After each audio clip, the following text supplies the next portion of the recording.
oye? ¿Se oye? ¿Me están oyendo? Sí, profe, sí lo escuchamos. Escuchamos. Antonio de Jesús, ¿no? Bien. ¿Me están escuchando? Ahora vamos a dar Profe, nada técnicas más no se ve muy para bien. demostrar lo que hemos estado diciendo de antígeno y antígeno. En la última clase vimos que el antígeno se une al anticuerpo, medios de difusión. Por ejemplo, hablamos de difusión en líquido y hablamos de la precipitación en líquido, formando redes amplias que tienen mayor densidad y al centrifugarlos, pues se precipita ese anillo. Dimos el ejemplo de la prueba de embarazo. Ahora vamos a hablar de la difusión en gel. Difusión en gel. ¿Qué es la difusión? La difusión es la migración de moléculas, ¿verdad?, sobre un medio dispersante. La difusión de moléculas sobre un medio dispersante. Podemos compararlo con la migración de los indocumentados hacia Estados Unidos. Eso sería una difusión política histórica, que van las personas de México, de Centroamérica, hacia allá, hacia Estados Unidos. Pero aquí estamos hablando de medios completamente físicos.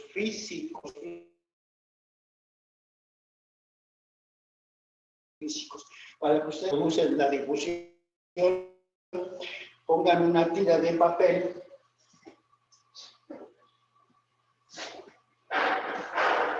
Aquí ponen un vaso con agua. Y aquí lo llenan de agua. Y aquí ponen una tira de papel. Se cabe como, sin moverlo eso, las moléculas de agua se difunden más arriba.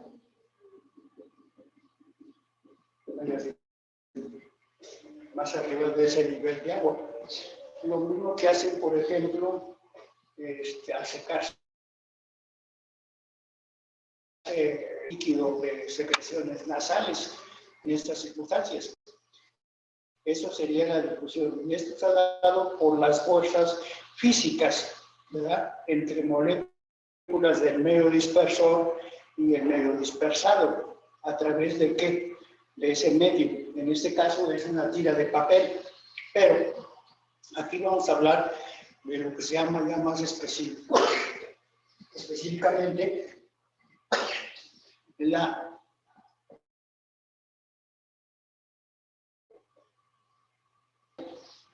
inmunoelectroforesis.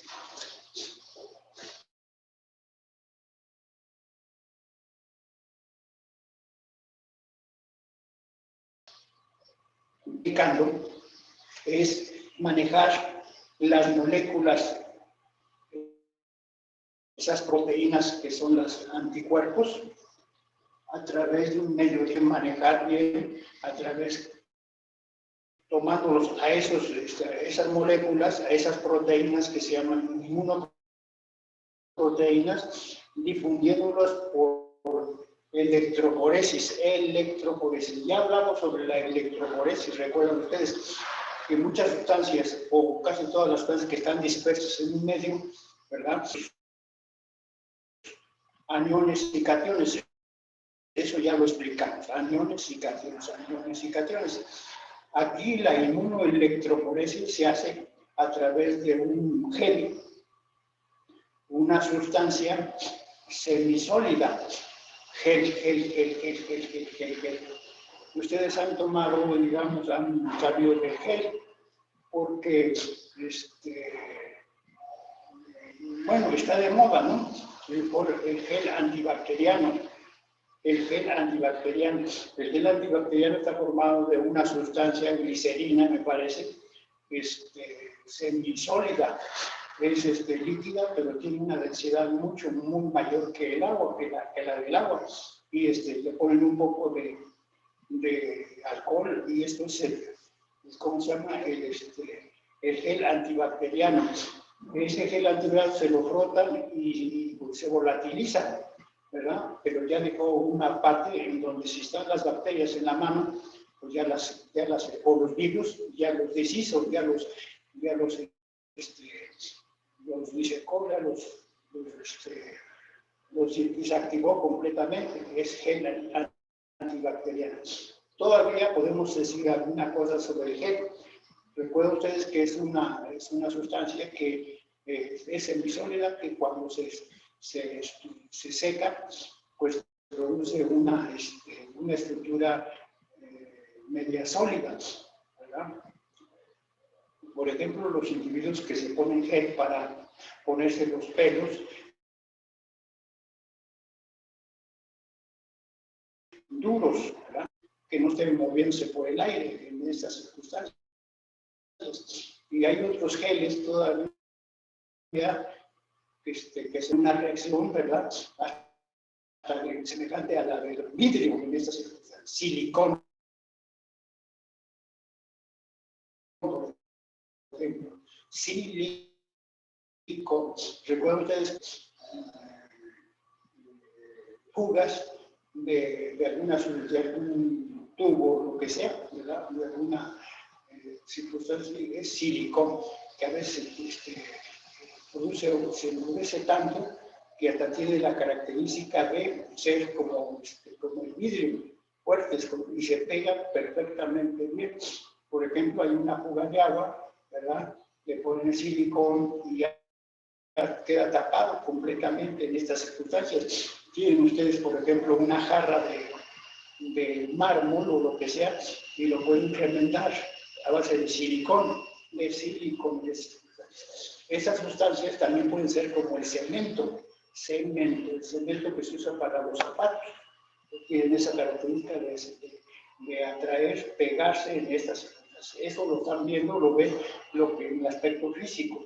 Aquí lo que estamos viendo es la difusión en un medio semisólido, semilíquido, más que se llama gel. Tiene un índice de licuefacción muy bajo, es decir, se pones al calor, rápidamente, siendo duro, se licúa completamente.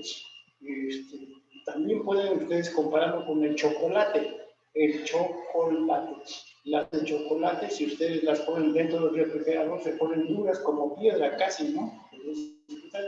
Si les cae un poco el calor, pues se ponen blandos completamente. Así más o menos es esta circunstancia de esas sustancias que endurecen o tienen un índice de licuefacción, un índice de solidificación. Pues aquí tenemos una sustancia que se llama gel y que ustedes lo van a usar muchas veces en un laboratorio. Ojalá ya empiece a haber el laboratorio, porque ustedes están incompletos, no han tenido ni un solo laboratorio, ¿verdad? En estas circunstancias tienen que ser el químico farmacobiólogo se forma principalmente en forma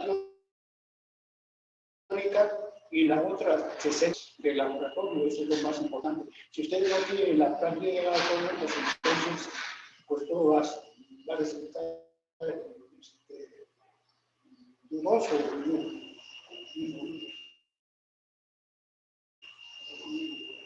inservible en estas circunstancias. Nosotros damos teoría, ¿verdad? En esas circunstancias, y ojalá nuestra teoría sirva para que ustedes comprendan estas circunstancias, ¿no? En esa teoría, ¿no?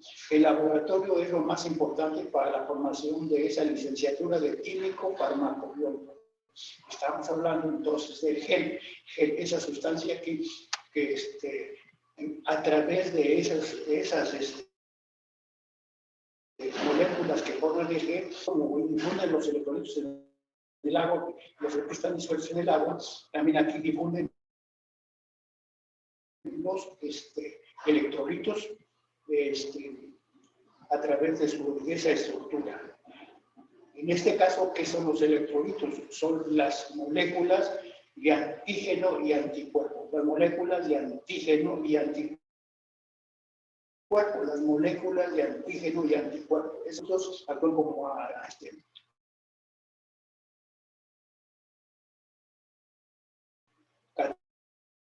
o los como aniones, depende de estas circunstancias. Eso lo vieron, lo van a ver todavía, etcétera, etcétera. Entonces vamos a hablar de lo que se llama la inmunoelectroforesis. ¿Por qué se llama así inmunoelectroforesis? Se llama así inmunoelectroforesis porque se usan como elementos migrantes en las moléculas de antígenos y anticuerpos, antígenos y anticuerpos, antígenos y anticuerpos. La característica de los anticuerpos es que son proteínas. También dijimos en la clase pasada, en las clases pasadas, vimos que se llaman inmunoglobulinas. ¿Por qué? Porque en el plasma llamado plasma sanguíneo, algunos pueden verlo en la hoja de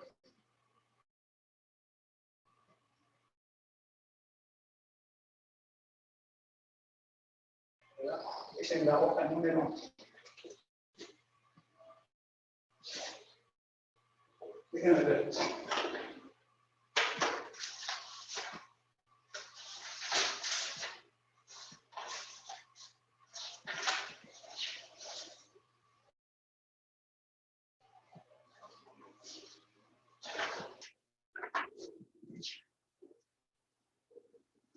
En la hoja número 30, voy a ponerla aquí para que no se les olvide.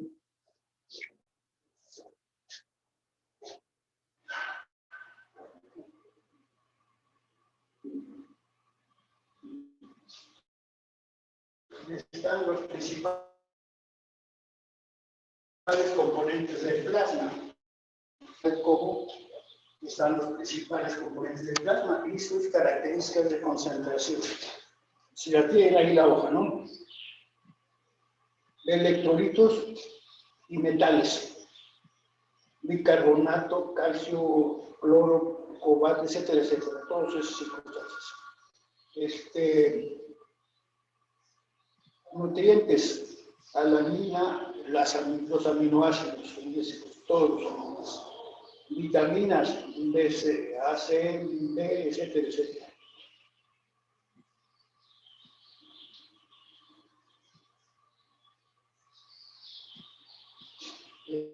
Algunas sustancias metabólicas como ácidos lineares, colina, ácido, etcétera, etcétera, ¿verdad? Y tenemos aquí las proteínas también, ¿verdad? Y esas son las proteínas. Entonces, una de las proteínas que forman las cantidades de proteínas que están en el plasma son las inmunoglobulinas. Las inmunoglobulinas, como hemos estado diciendo continuamente, ¿verdad?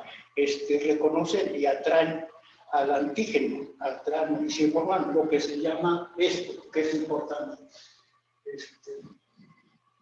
Complejo antígeno-anticuerpo. Complejo antígeno-anticuerpo. Esto tienen que tenerlo en mente. Ahora sí, de aquí en adelante, ¿qué es el complejo antígeno y anticuerpo? ¿Qué es el complejo antígeno y anticuerpo? ¿Qué es el complejo antígeno-anticuerpo? El complejo antígeno-anticuerpo es la unión entre antígeno y anticuerpo, porque el anticuerpo reconoce a su antígeno como la llave a la cerradura. Es más, hemos estado diciendo constantemente que el anticuerpo está fabricado por las células, por el código genético. Es de naturaleza proteica, está formado por aminoácidos y reconoce y lo une al antígeno y el anticuerpo. El antígeno y el anticuerpo.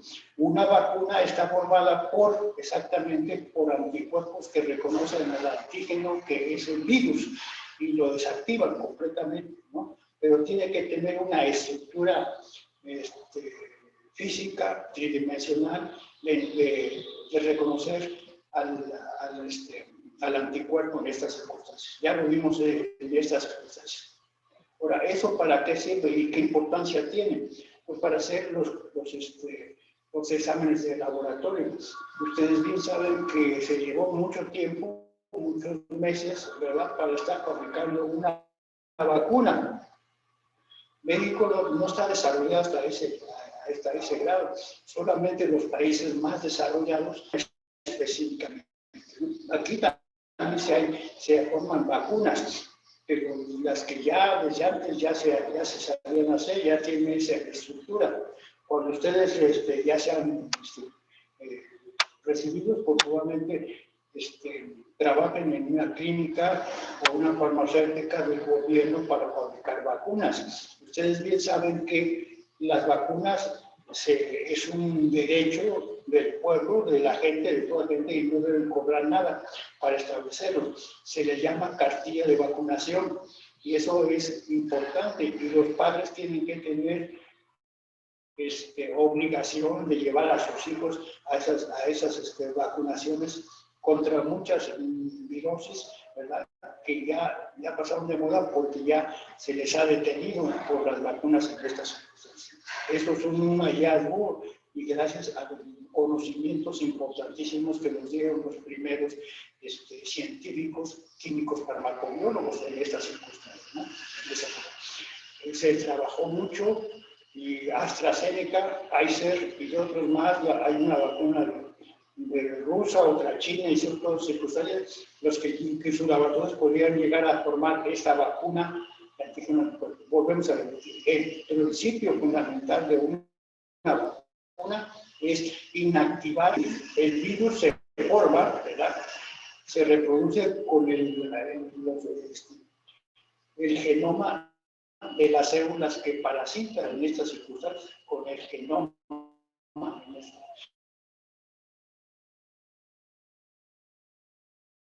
De tal manera que esto lo dictó el genoma de las células de donde se originó.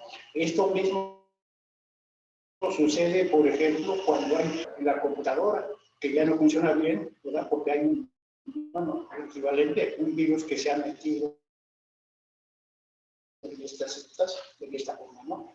Una cosa, mira, entonces, aquí vamos a hablar entonces ya nada más para seguir adelante de la inmunoelectroforesis es la migración de las inmunoglobulinas a través de ese medio dispersor que se llama gel. El gel, a través de sus moléculas del gel, migran esas células. Ya vimos un ejemplo de una tira de papel en estas circunstancias, ¿no? De un país a otro, en estas circunstancias. Bien, entonces hay un procedimiento que ustedes lo van a tener que usar en el laboratorio, y esa es una de las partes más importantes del laboratorio.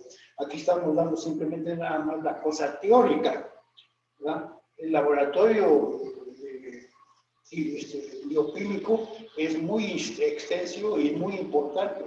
Aquí prácticamente el estudio de la fisiología es poner las bases científicas del laboratorio, porque si no se harían ustedes simplemente unas personas mecánicas nada más, mecánicas, para saber hacer una cosa y nada más, puede resultar, no, pero tienen que saber el fundamento científico, físico, químico, bioquímico de todas esas circunstancias, de esta forma, ¿no? Aquí estamos hablando entonces de la inmunoelectroforesis. ¿Por qué se llama inmunoelectroforesis? Volvemos a repetir, porque se está usando esas moléculas que se llaman inmunoglobulinas. Las inmunoglobulinas, como su nombre lo está indicando, es una proteína. Entonces, las características de las inmunoglobulinas, de los anticuerpos, por decir así, ¿verdad?, es de naturaleza proteica en estas circunstancias, que tiene una estructura con la llave de la cerradura, con el antígeno que dio como resultado esa formación, ¿verdad? Como una réplica en estas circunstancias, una réplica en estas circunstancias, en esa forma, ¿no? Bien, si ya tenemos esos conocimientos, sigamos un poquito adelante. En esa hoja,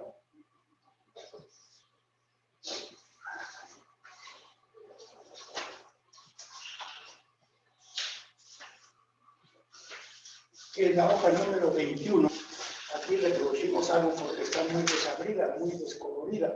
Y lo vamos a poner, ¿verdad? Es fácil entender esto. Ustedes me pueden decir, no lo entendimos ni mal, pero sí me pueden decir. Aquí tenemos un portaobjetos. Le ponemos una placa de gel. Lo descubrimos aquí, le ponemos la placa de gel, ¿no? Y sobre el gel se pueden cavar pocitos, es decir, pozos para rellenarlos de lo que vamos a decir ahorita. Tenemos un pozo superior, este pozo superior es de anticuerpos, es una solución de anticuerpos. ¿Qué quiere decir anticuerpos? Anticuerpos contra todas las proteínas de un organismo. Anticuerpos, múltiples anticuerpos. ¿Qué es lo que la utilidad de este al último? Lo vamos a ver ahorita. Separar las diferentes inmunoglobulinas y los diferentes proteínas plasmáticas, ¿Cómo nos apropiamos? ¿Cómo se realizan los anticuerpos? Bueno, metiendo proteínas de un animal de experimentación a otro animal, sus proteínas, su plasma, a otro animal de experimentación, en este caso el conejo, ¿verdad? Y el conejo fabrica los anticuerpos.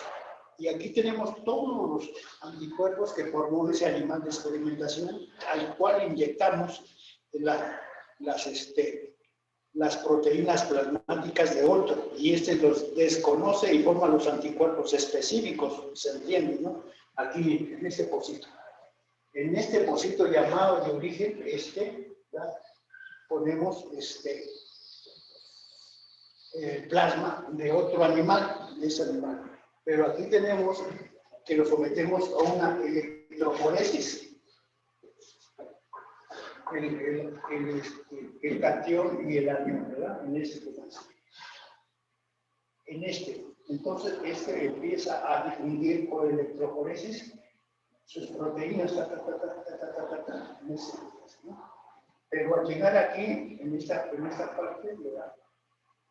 Son los pocitos de estas circunstancias, de estos antígenos. Esto primeramente se difundió, y entonces este antígeno se une al anticuerpo de este pocito y forma estas líneas de precipitación. Y esas líneas de precipitación están dadas porque se formó el complejo antígeno-anticuerpo, Pero previamente los anticuerpos, las proteínas plasmáticas fueron separadas. ¿Por qué? Por electroforesis. Volvemos a repetir para que quede bien. En este pocito de origen, se inyecta el plasma sanguíneo. Y se somete a electroforesis, un grado de difusión menor o mayor, no en tiempo todavía, pero a todas las inmunoglobulinas se les da una designación por su rapidez o por su lentitud, ¿verdad? ¿Cómo podemos comparar esto? Pues bien, por ejemplo, podemos compararlo, por ejemplo, al iniciar una carrera, por ejemplo, ¿no? Tenemos en la carrera gente de diferentes fenotipos, ¿verdad? Altos, chaparros, gruesos, gordos y todo eso. Y se da la orden de salida, y después se van separando. Aquí sería la foresis, ¿verdad? Se pueden separando según su rapidez de hacerlo, ¿verdad? Entonces ya se separaron los que son débiles, los que no tienen habilidades, los que no tienen velocidad, etcétera, etcétera. Así sucede aquí. En este pocito de origen le ponemos todas las proteínas y las separamos por electroforesis, ¿verdad? Y aquí, en esta otra parte, se forman radiaciones de estas proteínas, ¿no? al llegar aquí las proteínas, los anticuerpos, se forman esas líneas de precipitación. Pero mientras entonces ya se separaron las proteínas y cada arco corresponde a un tipo de proteínas plasmáticas, Voy a repetir eso ya para que quede bien claro. Si en este pocito, ¿verdad? Estamos anticuerpos, esos anticuerpos formados por la inyección de proteínas plasmáticas de un animal a otro animal. Este animal que le fue inyectado proteínas desconoce a esas proteínas y forma anticuerpos. Y estas las ponemos aquí. En este pocito de origen ponemos los antígenos, que los separamos previamente por electroforesis, de tal manera que cada pocito entonces va a producir radiaciones de estas proteínas, pero en contrario con los anticuerpos forman esas líneas de precipitación, que esto produce a las llamadas inmunoelectroforesis. Eso se llama inmunoelectroforesis en estas circunstancias. Les voy a poner otro ejemplo para que ustedes lo entiendan.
Después cada relación antígeno-anticuerpo se va haciendo más específico en estas circunstancias, pero estas líneas de precipitación en gel nos hablan que ya se separaron las proteínas, y aquí tenemos la inmunoglobulina G, la inmunoglobulina M, ¿verdad?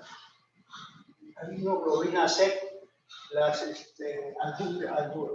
albúminas lipoproteínas, lipoproteínas, etcétera, etcétera. Esa es una forma de separarlas.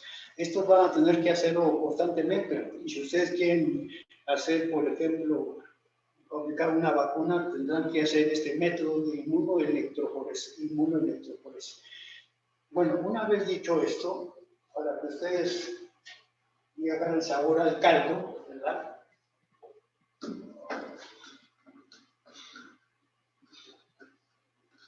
Vamos a ver otra técnica de inmunofluorescencia. Hoy en día, ¿verdad?, ya no hay necesidad de que una mujer que esté embarazada, o que sospeche de estar embarazada, vaya con el laboratorio, ¿verdad? Hago la aclaración que aquí, en este laboratorio que está aquí, ya no funciona. Ya es un elefante blanco, ya no funciona. Pero antes se hacían exámenes de laboratorio, baratos por estas circunstancias, baratos. Ahora ya no funciona, ya no es nada. Porque no han hecho difusión, propaganda, por decirlo así. Entonces ya debería desaparecer porque no funciona. Antes, como si había trabajo, entonces inclusive ustedes iban a hacer una práctica, ya cuando terminan una práctica en el laboratorio.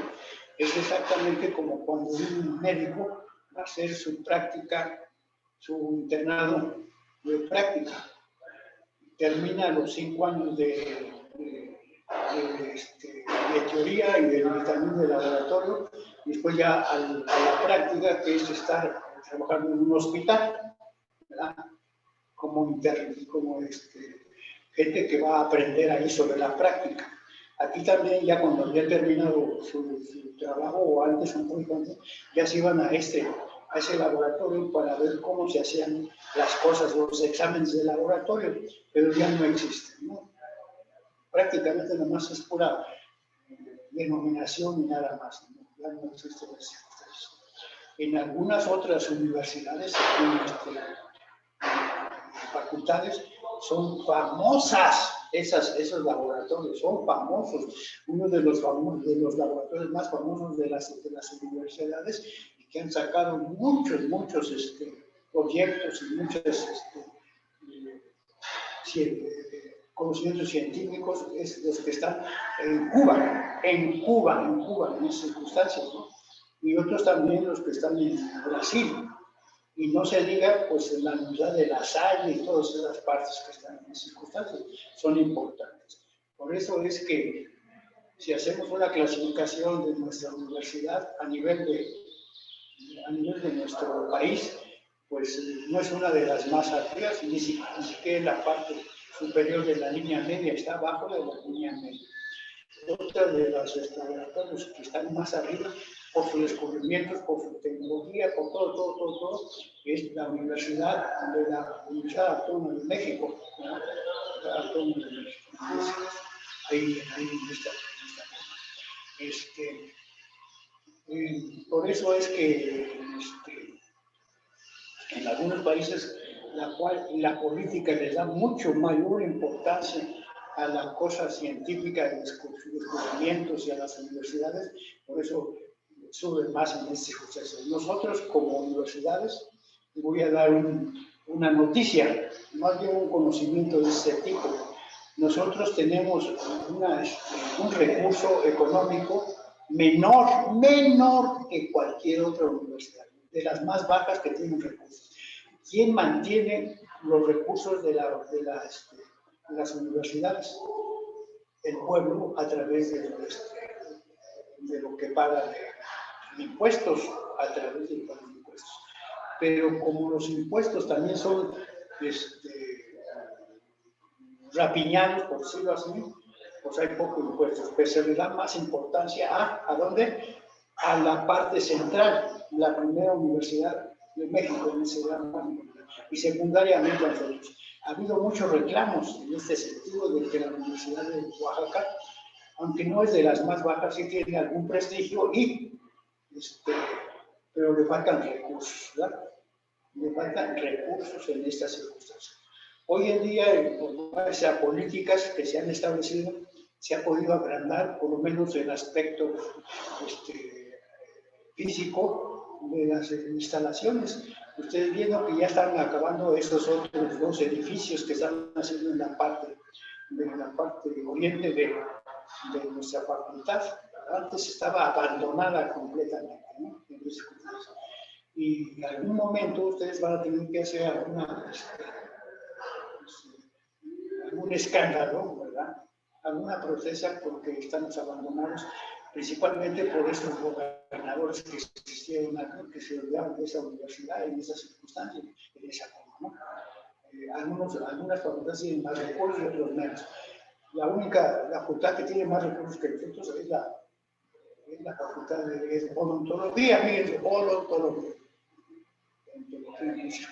Ya se está componiendo en esta forma, ¿no? Bien, ¿qué queremos dar a entender?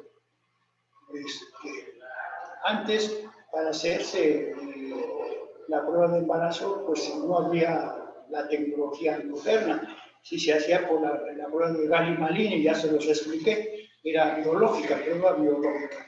Pero hoy en día, las técnicas de laboratorio han podido separar los anticuerpos. Hay muchas técnicas, eso es lo más importante para su estudio, que hay técnicas para separar los anticuerpos de todas las demás proteínas. Una de ellas es la inmunoelectroforesis, Hay otras más, pero eso lo van a estudiar un poquito más adelante cuando yo esté hablando del laboratorio, ¿verdad? Técnicas para separar. Y se llama antisuero, ya vimos eso.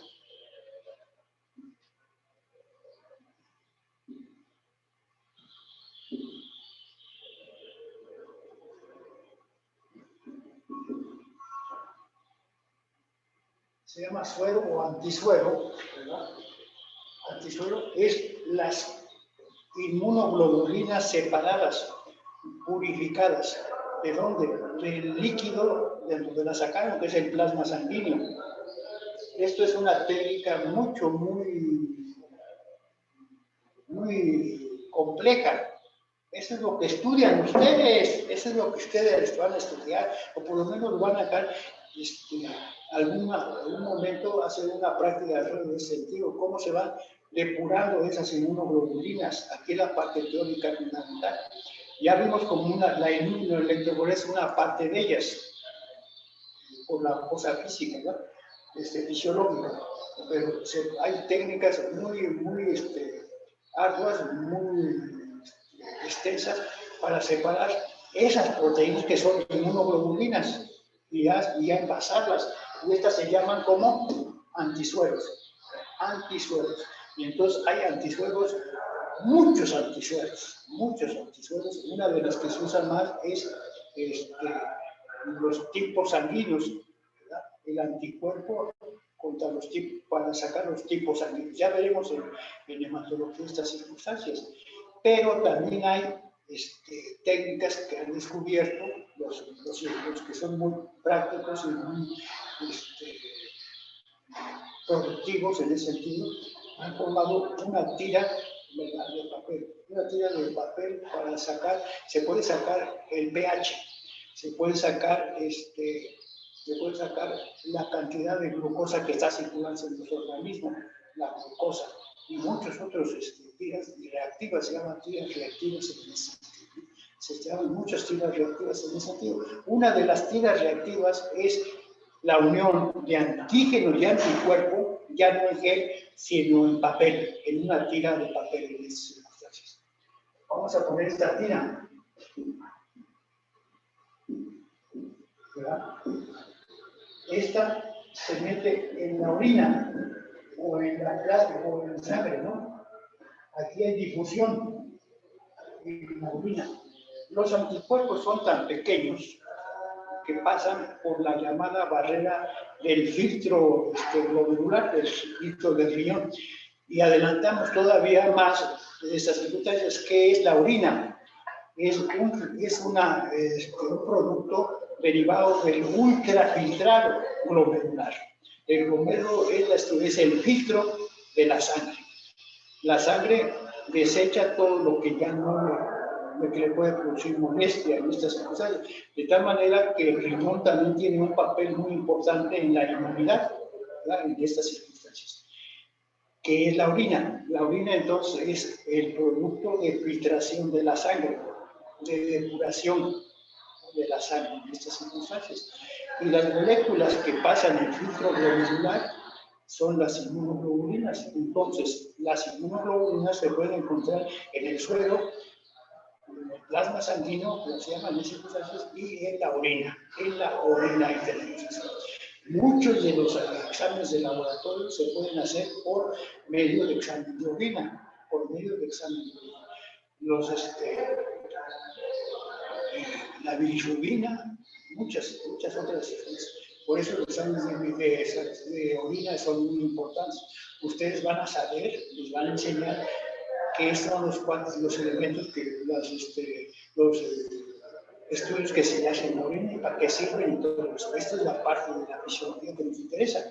Desgraciadamente tenemos poco tiempo y a ustedes no le ponen mucho interés a estas circunstancias, pero ya veremos en estas circunstancias.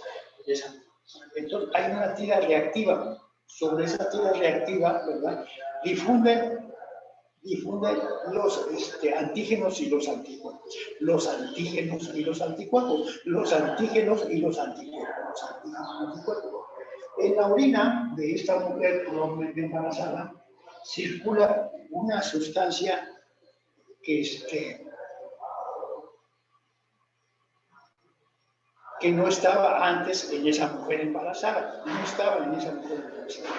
Pero ahora que está embarazada, las estructuras de la placenta, de la barrera placental, etcétera, forman esas estructuras que funcionan como antígenos, En esta tira reactiva se encuentran los anticuerpos y estos difunden, y aquí se produce positividad o negatividad. Ya lo han hecho a esas cosas.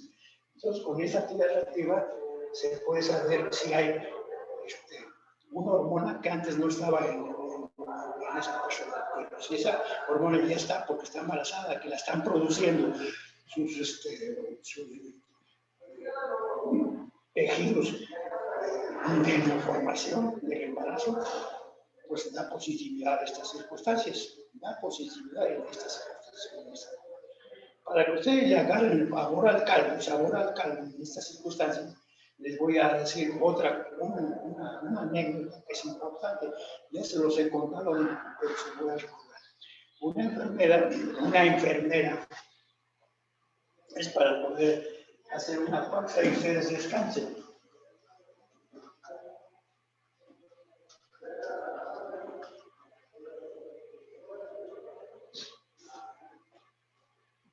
Trabajaba yo en una clínica de aborto. No sé si todavía existan ahorita, quién sabe, ¿no? Una clínica de aborto en donde rápidamente las mujeres llegaban, no se les preguntaba nada en papas para adentro. Inclusive lo único que preguntaba que si el producto era ya grande o era pequeño, cuando se le hacía un estudio de cuánto tiempo tenía ya el embarazo. El aborto se puede hacer en cualquier momento de las circunstancias, en cualquier momento de las circunstancias. Nada más que la cosa de la justicia no permite el aborto, fuera ya está establecido, cuando ya se llega a unos 3 o 4 semanas de embarazo, ya no permite el aborto, ¿no? Pero sí se puede hacer en estas circunstancias, ¿no? Entonces, yo trabajaba en una clínica de aborto, en esas circunstancias. Había una enfermera ahí que ayudaba para hacer el aborto. Tengo otro anécdota de eso, pero eso después, por ahorita lo que digo. Esta mujer, yo tuve relaciones sexuales con ella, con esa mujer. Esta mujer no tenía esposo, tenía nada más amante y vivían en un departamento con su amante. Ella tenía una hija de otra persona y ella me invitaba inclusive a su departamento cuando no estaba Guillermo, no estaba Guillermo, y teníamos relaciones. Pero una vez me dijo, fíjate que me cobran 3,000 pesos o algo así. No, no tanto, porque antes para hacerme un aborto. Le digo, ¿por qué no te lo vienes así? No, qué vergüenza, aquí me se van a dar cuenta que soy en otro lado, ¿no? Sí, como no, con todo gusto te lo voy a tener. Pero se me vino a la cabeza diciendo, a mí me están nada más mintiendo esta mujer. Y ese día, ¿verdad? Compré una tira reactiva, ¿verdad? La farmacia. En aquel entonces costaba como 200 pesos, no sé, ahora sí ya es más caro. Y ese día estábamos ahí y dice, ¿no me regalas un poquito de orina? No me preguntó por qué, yo se le neumó la vista o no sabía de esa prueba. Y le hice la prueba, ahí mismo delante de la prueba de embarazo, salió negativa. Y mira, pues, ¿cómo crees que salió negativa? Y dice, no, pero quién sabe qué, ya no sabía ni cómo disculparse. Lo que quería es que yo le apoyara con dinero. Yo pensé, pero ¿cómo? Yo con todo gusto la apoyaba. ¿Por qué? Porque pues ha sido mi amante. Pero ¿cómo voy a apoyar a una mujer que tiene amante? Eso es obligación del hombre en circunstancias, ¿no? En fin, cosas que suceden en esta hora. Antes había muchos problemas de la cosa de los abortos, ¿verdad? Más escandalosos que la verdad y que eso principalmente entre los estudiantes, porque no habían recibido educación sexual y todo eso, pero hoy en día casi se estableció estas cosas. Ya veremos en su momento cuál es para prevenir el embarazo, el calendario, ¿verdad? El DIU, ¿cómo se llama? Los globitos y todas esas cosas, ¿no? Pero eso es aparte. Sigamos adelante en nuestro problema en esta. Entonces hablamos de inmunoelectroforesis. Entonces, inmunoelectroforesis. Una de las pruebas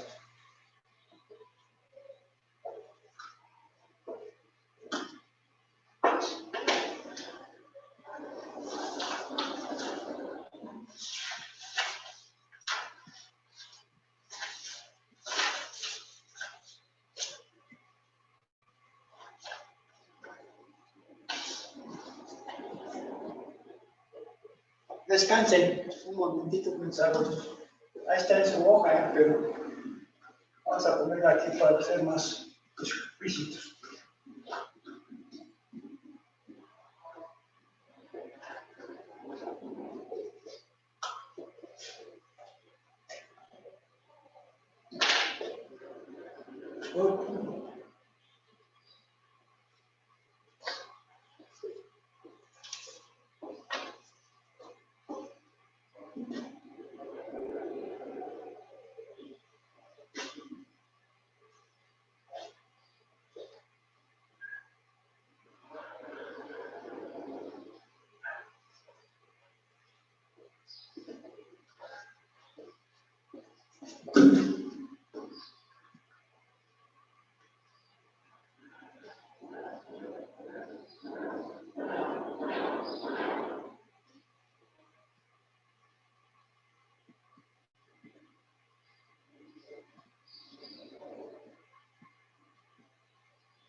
Una de las prácticas de utilizar de estos conocimientos no solamente es en la medicina, sino también en las prácticas de antropología.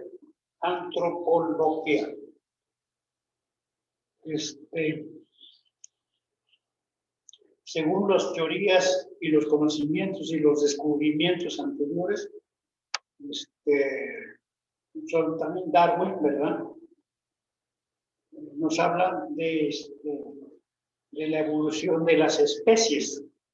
Evolución de las especies. Una especie no es estática en el tiempo, no, evoluciona. Y así se han formado árboles, cadenas, ¿verdad?, de la evolución de las especies, desde los más simples, unicelulares, hasta los más complejos. Y la cadena que está en la atalaya, por decir, en el último de la evolución, es el hombre. El hombre, el hombre, el hombre, el hombre, el hombre. El hombre es un animal racional, ¿verdad? Un animal racional, en ese sentido. También se puede seguir esto en las plantas. Pero ustedes seguramente en la preparatoria estudiaron los periodos de la biología, el Triásico, el Jurásico, etcétera, etcétera, ¿verdad? Antes sabía eso, ya se me olvidó en las circunstancias. Y todo es por medio de estudios, de indicios, de huellas que dejaron los animales. Al quedar sepultados, por venir otras capas, ¿verdad?, se convirtieron, la cosa orgánica se convirtió en cosa mineral, ¿verdad? Se convirtieron en esas circunstancias a través de los miles y millones de años en ese sentido, en esa forma. Bien, actualmente estos estudios de la inmunoelectroforesis y poner en contacto el antígeno y el anticuerpo nos ha dado también algunos conocimientos en relación al parecido, ya no fenotípicamente, sino bioquímicamente, de un animal a otro, Ya vimos nosotros, a grosso modo, ahorita dicen que si mezclamos, por ejemplo, las proteínas de un bovino con las proteínas, bueno, inyectamos esas proteínas a un conejo, ¿verdad? Pues este conejo desconoce esas proteínas, aunque tengan las proteínas, pero no son de la misma estructura, y por uno de los anticuerpos específicos, los anticuerpos específicos en estas circunstancias, ¿no? En esa forma. Bien.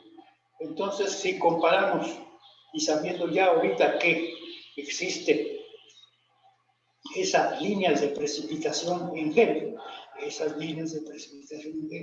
ponemos a reaccionar el antígeno y el anticuerpo con diferentes animales, con las proteínas de diferentes animales. En primer lugar tenemos esto, el pocito, otro pocito, otro pocito y otro pocito. Aquí hay otro pocito. Este pocito tiene esto. H al 50%. Esa es albúmina del suero humano. Albúmina de suero humano. Albúmina de suero humano. Albúmina de suero humano. Albúmina de suero humano. ¿Verdad? Y en estos pocitos todos tenemos albúmina de suero humano también aquí. Pero esto está en relación a antisuero. Ese es el anticuerpo. Aquí tenemos el anticuerpo. En todos estos pocitos es el anticuerpo específico, que es el anticuerpo antisuero de conejo a la inyección de albúmina de suero humano. ¿Qué es esto? A inyectar albúmina, esa proteína del suero humano, lo inyectamos al conejo, ¿verdad?, y como los anticuerpos, ¿sí? ¿Verdad? Aquí tenemos este anticuerpo, y aquí tenemos son las proteínas que forman esta línea de precipitación. Ahora bien, aquí existen todos estos anticuerpos, estos los mismos. Pero aquí tenemos el antígeno CH. Este es albúmina de mono atelis, no, de mono chimpancé. Chimpancé. Vean ustedes entonces que esta línea de precipitación casi se continúa con la otra, la del chimpancé, lo cual quiere decir, en este caso, que son muy parecidas estructuralmente las del chimpancé con el hombre. ¿Y qué es lo que comprueba esto? ¿Qué es lo que comprueba esto? ¿Qué es lo que comprueba esto? Hagan este reconocimiento, que es, el hombre es un homínido, homínido, homínido, homínido, homínido, es decir, hombre animal. En la teoría de la evolución, a grosso modo, nos enseñaron que el hombre fue evolucionando desde ser un mono como cualquiera, y se fue, que antes andaba en cuatro patas como el gorila, ¿verdad? Se fue levantando y fue ese animal de los bípedos, nada más, en estas circunstancias. Esto es lo que se ha comprobado desde el punto de vista de los hallazgos que se han encontrado en las capas terrestres, ¿verdad? En esas circunstancias, en esa forma, ¿no? Los llamamos eslabones en esas circunstancias. Esto se ha comprobado desde el punto de vista de la antropología. Antropología se ha establecido en circunstancias. Pero también se puede comprobar por el parecido de su estructura molecular de antígeno y anticuerpo. Aquí tenemos esta línea de precipitación y esta línea de precipitación, y vean ustedes que casi es muy parecida. Esta raya que se continúa es muy parecida una de la otra, ¿no? Ahora veamos esta. Esta con el mono Ateles, un mono más parecido. Esto también hay mucho parecido, el mono Ateles. Pero ahora ven ustedes con un animal que se llama el galgo. Y vean ustedes que aquí hay una línea de representación hacia acá y esa acá. Se cruzan, se forman el chevron, se cruzan. Lo cual quiere decir que aquí no hay parecido desde el punto de vista molecular de sus proteínas entre el galgo y las proteínas del hombre en estas circunstancias. Y todavía más contra la luna de suelo bovino en estas circunstancias. Y esto ha servido, y hay otros con otros estudios, también el carbono 14, que nos han hablado, lógicamente, que el carbono 14, de eso ya es más complejo, nos ha hablado de la época o el tiempo en que se formó esa especie, en esas circunstancias, en esa especie, pero este es uno de los conocimientos que se establecen. ¿Qué es lo que queremos dar a entender aquí? Que se forma un complejo antígeno-anticuerpo, complejo antígeno-anticuerpo, complejo antígeno-anticuerpo, que en la precipitación en gel forma una línea de precipitación, y esto todavía es más demostrativo.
Bueno, esto está.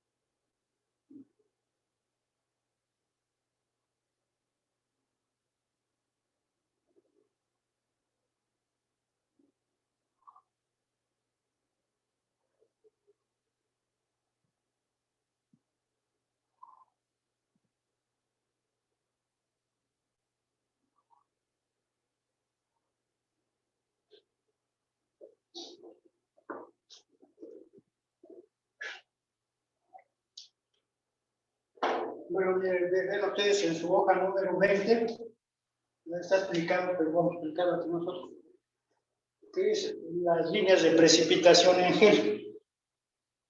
Ven ustedes que aquí tenemos suero de conejo con anticuerpos para antisuero humano. Suero de conejo con anticuerpo para antisuero humano. El conejo fabricó esos anticuerpos. Aquí tenemos el anticuerpo. Y aquí tenemos el antígeno, que son diferentes concentraciones de proteínas humanas. Esta es la albúmina, este es el suelo humano, esta concentración.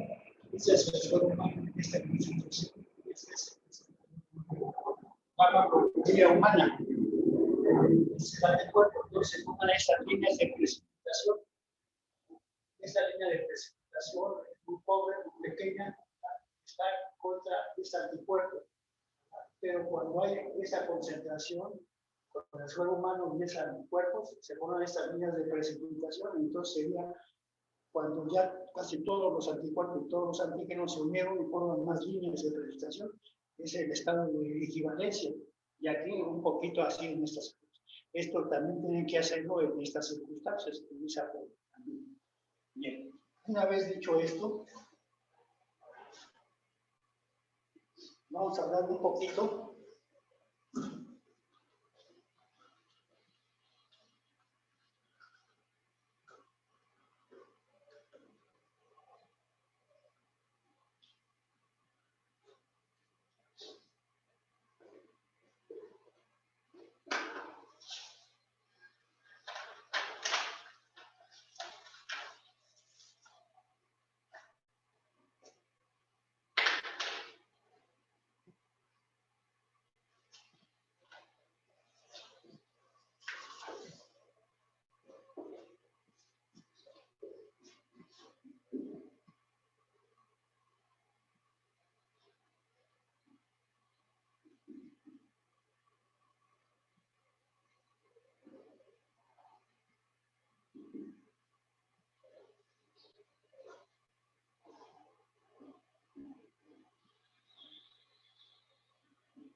Bueno, esta es la primera parte de la hoja 21, porque esta es directa y hay otra de más abajo indirecta que el complejo antígeno-anticuerpo se usa como antígeno también, pero no nos vamos a meter ahí hasta esas circunstancias. Se pueden colorear estos anticuerpos con una sustancia fluorescente, la fluoresceína me parece. Y esa fluoresceína, si lo vemos al microscopio, estarán en las células. Y como estamos incidiendo los rayos ultravioleta, serán fluorescentes, se verán iluminados en estas circunstancias. Eso es lo que se usa en esta forma. Ahora les voy a poner un aspecto práctico de esto, para que ustedes vean qué importancia tiene esto del desempeño del químico farmacobiólogo. La rabia, todo el mundo ha oído hablar de la rabia. Inclusive, la palabra rabia significa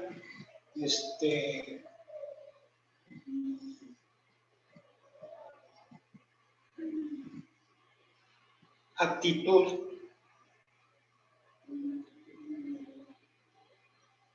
de ataque, rabia. Le dio la rabia, le di estas noticias y le dio una rabia terrible, se puso pues muy indignado en estas circunstancias, ¿no? Bien. Después, los estudios farmacobiólogos de los químicos de aquel entonces descubrieron que la rabia era formada por un virus.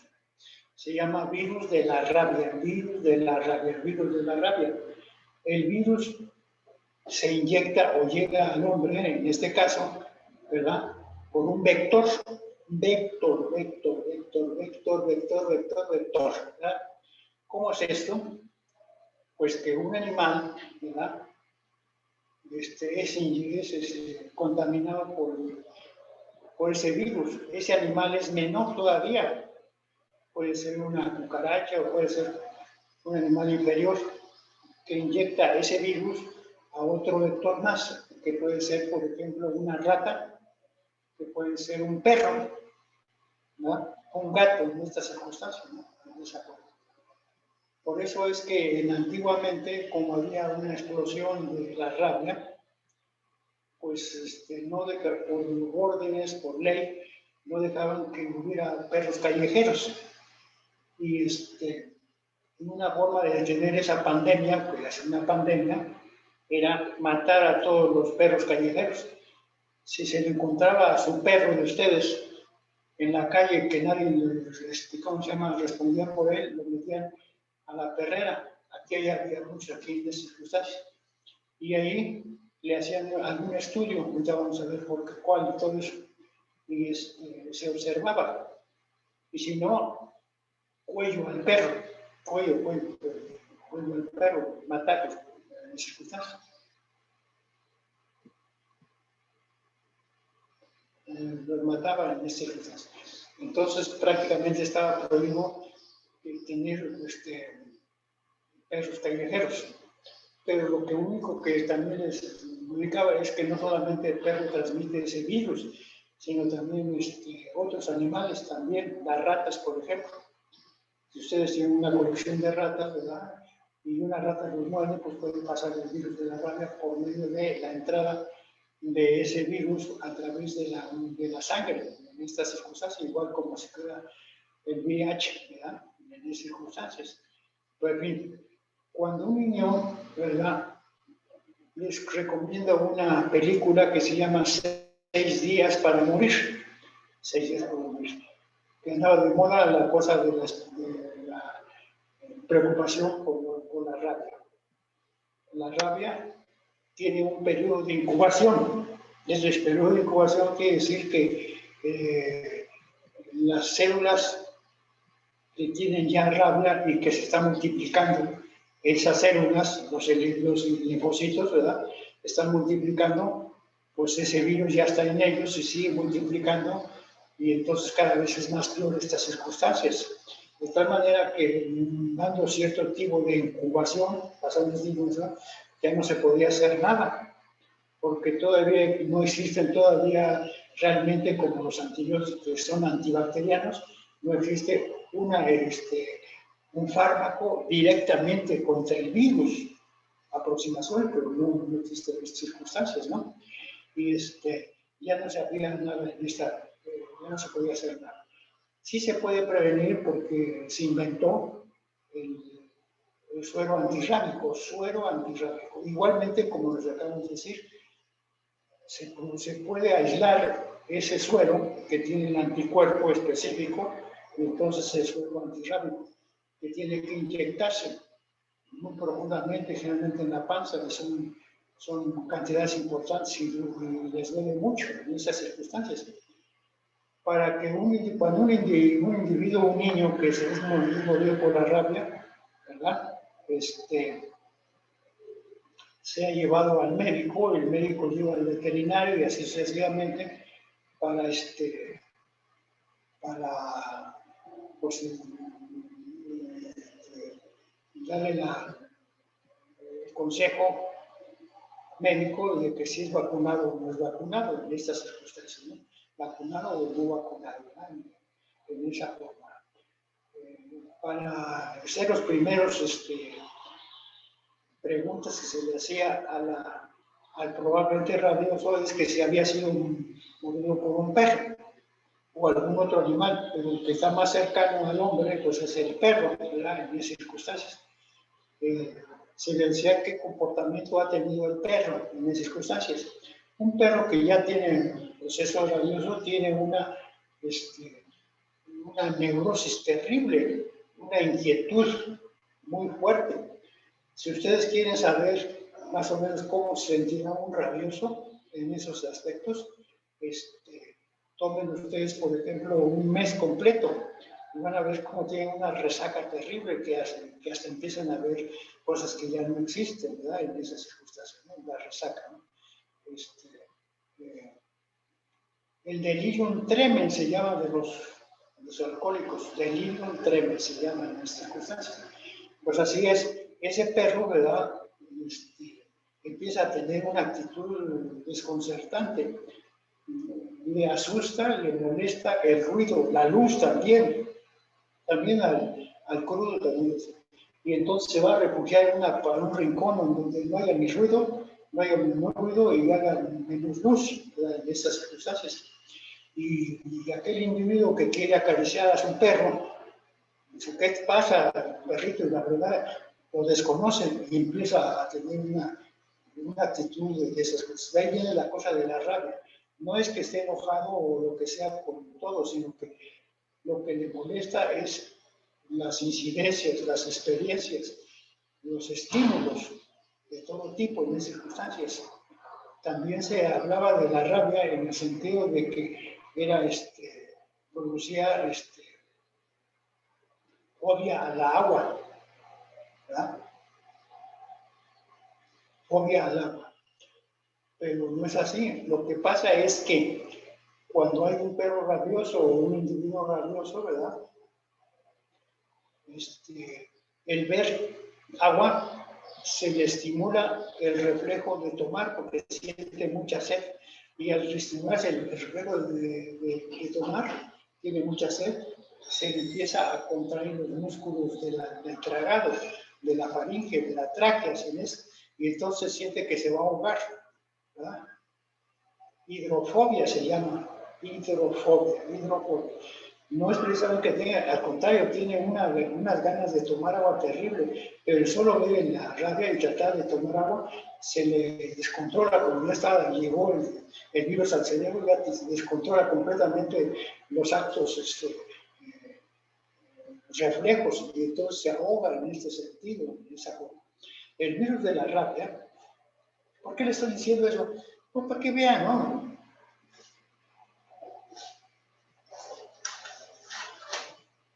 ¿Por qué les estoy diciendo eso? Porque vean que están ante un maestro que es médico, ¿verdad? Entonces le gusta hacer.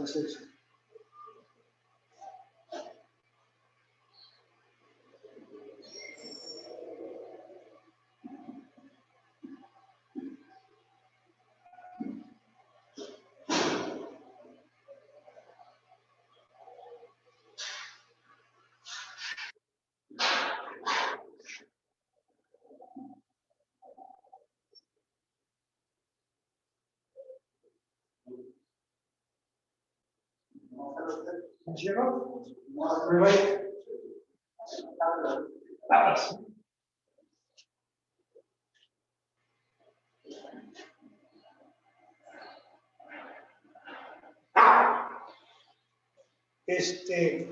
¿Ustedes no han sido atacados por un perro?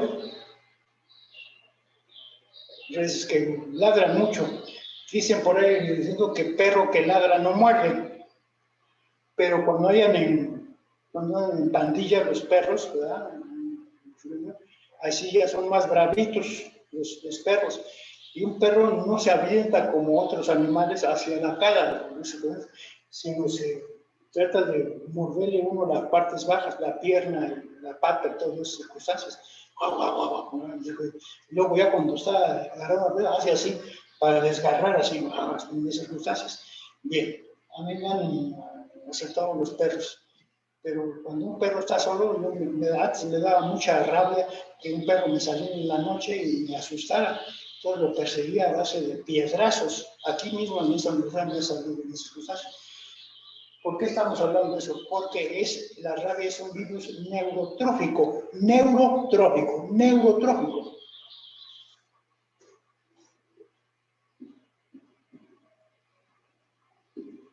Cuando hablemos del sistema nervioso, vamos a ver que algunas neuronas son tan largas, casi como 1 metro. Su cuerpo neuronal es igual que todas las moléculas, pero hay un cilindro de batón que es larguísimo, que va desde la médula hasta acá, y da los movimientos o es sensitivo en estas circunstancias. El virus de la rabia, a través de la inyección que le hace la saliva de ese pinche perro, ¿verdad?, hace que se inyecte aquí y es neurotrófico, quiere decir que va haciéndose cada más hacia el cuerpo neuronal. Aquí, y luego ya, cuando ya no hay nada que hacer, es cuando el virus ha llegado, porque en todas partes tenemos sensibilidad, y la sensibilidad se hace en la corteza cerebral, de tal manera que si inyectó un virus en las partes terminales, ¿verdad?, entonces correrá por algún tiempo hasta llegar al cerebro, y ahí da todos esos síntomas de fobia al agua, etcétera, etcétera, lamento, neurosis y todas las circunstancias. Ya llegó al cerebro en esta circunstancia, ya llegó al cerebro en esta. Es neurotrópico, en el sentido. Un perro que haya mordido, una rata que haya mordido en un pie a un individuo, pues tardará más tiempo llegar hasta el cerebro. Pero si le da